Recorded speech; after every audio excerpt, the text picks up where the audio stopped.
Greetings and salutations, all you lovely individuals. Welcome back to League Unlock. My name is Eric, and we've got some marquee. I'm sure everyone was a little bit confused by what's been going on with the LEC schedule this week. We're going into Tuesday games deep into the week, and obviously that's because of Valorant, impacting the schedule. We know Papa Rito loves Valorant. Maybe they're their favorite child now, just a little bit more than League of Legends. But that's okay. That's okay. That means we get in the middle of the weekday games. It does make a best-of-5 winners final happening on a Monday feel a little bit less hype. But, of course, Fnatic and G2 always deliver. And we got, for the first time in nearly 3 years, Fnatic actually taking down G2 eSports in a best of series and doing it in best of 5. Honestly, even more impressive because, well, they haven't done it for so long. And obviously, the biggest flex in this one came in the post-game interview. You heard Razork say, his coach, pick ban, game 5, looks like a good Sejuani angle, and he says, nah. We got the Renekton, lock me in the Nidalee, and the early game ran through this dude on the Nidalee. He was playing confident. You remember last split, Razork was pretty clearly the best jungler in the entire LEC, and we got shades of that in this series, specifically that 5th game. But whether or not this gives full momentum, full confidence to Fnatic, there's no way this doesn't feel like a mental hurdle to get over, especially for a guy like Humanoid, who has been absolutely outmatched, outclassed by Caps series after series after series, specifically the 3rd game, which we'll get to a little bit later. But game 5, too, he had some solid performances. Caps was trying his best in a lot of these. This Caitlyn comp in the 2nd game. There were definitely angles where it looked like Fnatic might throw the game or G2 might find an angle to get back in, but Fnatic, credit where credit is due.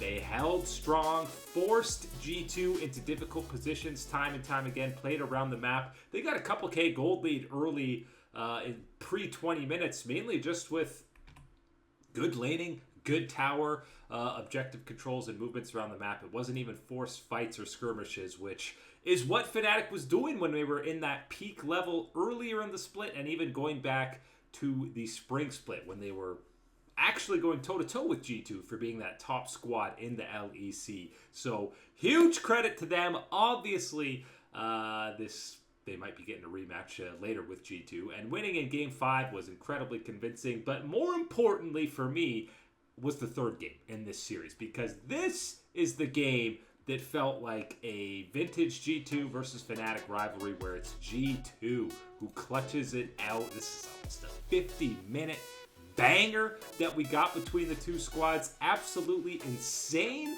team fighting back and forth, but this was a classic case where it did come down to so many different team fights and just full bashing your heads against each other. 5v5 individual mechanics outplays the clutch factor, and time again over the years it's been G2 that comes away with wins like this, but it was Fnatic showing up. And this is the game where you really want to highlight Humanoid. I know he had a lot of deaths in this game. He was approaching double digits on the Azir, but I mean, there were like 60 kills in this game. So a lot of guys were approaching double-digit deaths, but the amount of back and forth that carry players had to go through here, and Humanoid in basically the final team fight, not the final, but the one that kind of seals the deal for Fnatic. He's able to draw so much attention and just waste the time of Caps. Caps was so fed on the Ezreal in this one, and in that kind of backline 1v1, once Caps is finally able to get back there, he just stalls for so long. Look how low that health is. He's dodging a Jhin ulti, he makes Caps flash in, where he eventually gets blown up, and throughout it all, he drops a turret. Caps does eventually take him down, but Caps has been blown up, and he took so much attention from the rest of the Fnatic squad that they're able to eventually chase down Broken Blade to really win that team fight and carry that momentum to close the game out. So big shout outs to Humanoid for having such a fantastic performance in that series. I'm not convinced. This is good overall for the region of Europe. 100% to send G2 into the losers bracket for the first time in 2024. They've been having that cool free ride.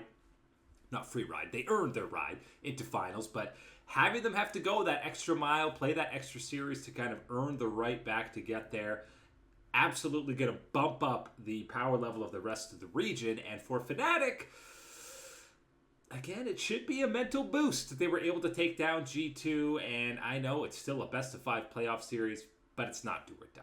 G2 knows they have that extra life in the back of their mind, in the subconscious. They know this isn't do or die entire season on the line. So I think everyone, assuming G2 is going to be the squad to get back to finals for a rematch against Fnatic, that would be the surprise shocker if that didn't end up being the case. But I still feel like you're going to favor G2 again in that rematch when it's all on the line. But either way, Fnatic, the first round of playoffs, they were still looking a little bit shaky after the slump to the end of the regular season, but really impressed with that series against G2 and really impressed, excited to see them back to that level that we were seeing earlier in the split.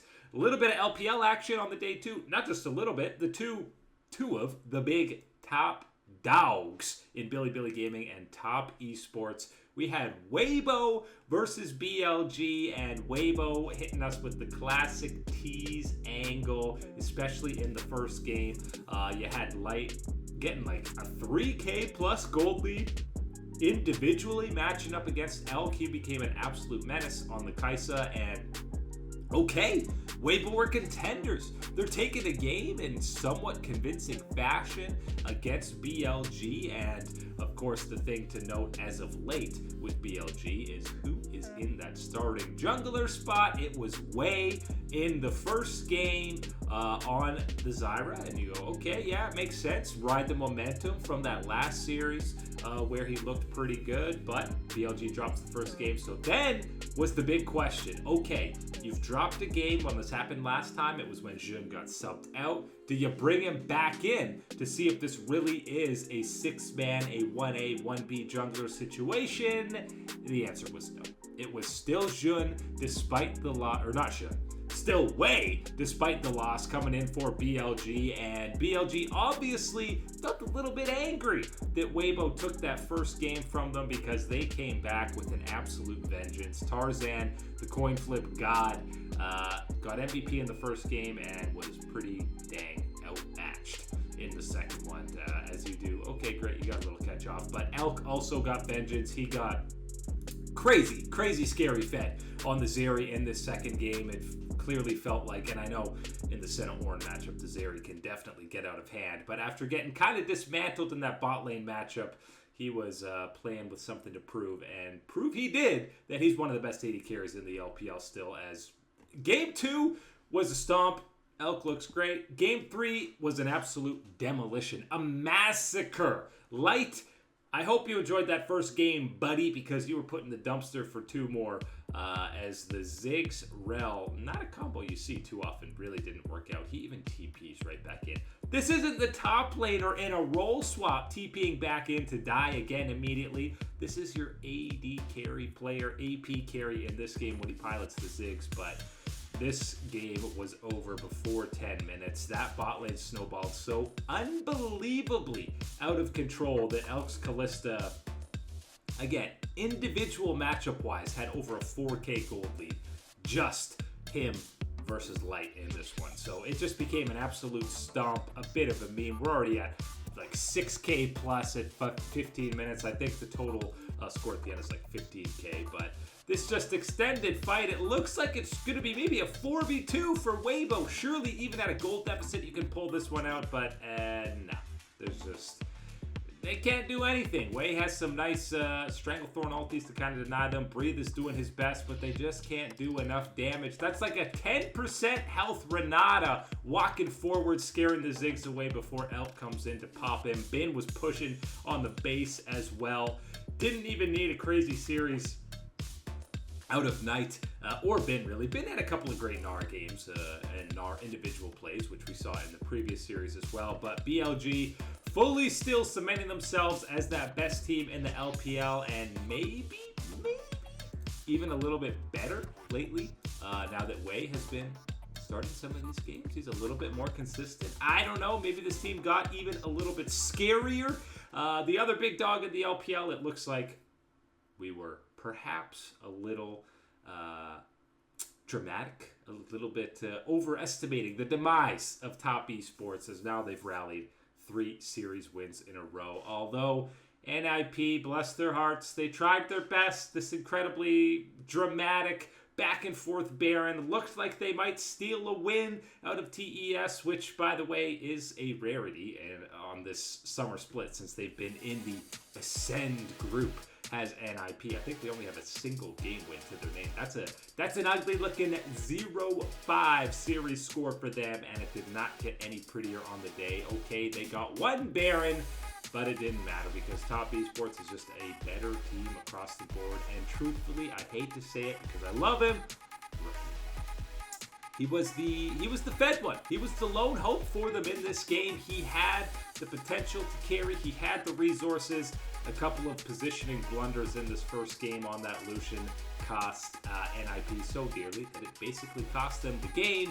And then game 2, as you come to expect, a little bit more on the stumpy side for TES. And again, it was Rookie kind of getting caught out in some pivotal moments. So 0-6 for NIP, absolute disaster start. But Top Esports moves to 3-2 now, which I think will put them ahead of Weibo Gaming in the standings, just because they have 1 less series played. But looking like they're returning to that top of the LPL table form, even though we are certainly not getting excited about getting a win against 0-5 NIP. But what I will say I'm excited about is seeing Jackie Love on Ezreal in all these games. That has been an absolute treat to watch. And Cream had a nice Zeri game in game 2 where he was reliable. You know, Zeri's a very different play style than a lot of other AD carries. So seeing these mid laners kind of fill that role to varying degrees of success, Cream was on the more successful end of that spectrum, and